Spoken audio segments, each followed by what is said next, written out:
So to add transition in Clipchamp, we must have at least 2 clips in our timeline. So as you can see, I have only 1 clip. So I'm going to drag this clip in timeline. And if you want to delete the space between these 2 clips, we can click here, or we can click here to delete the space between these 2 clips. Now I'm going to select this clip and I'm going to split this clip.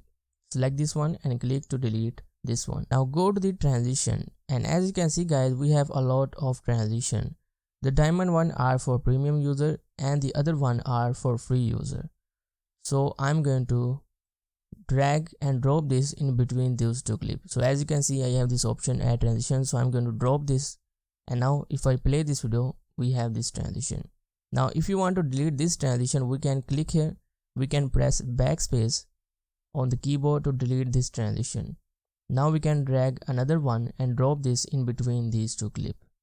And now as you can see guys, we have a different transition. Select this transition, go to the transition, and as you can see guys, we can also change the transition from here. So we can click here, it will change the transition, so we don't have to delete the transition every time we want to change a transition. So I can click here to change the transition, and now have a look. Now we can also select this transition, and as you can see guys, we have this duration, so we can increase the duration. So as you can see, the green line is increasing also as I increasing the duration of this transition. So this is how we can add transition in Clipchamp.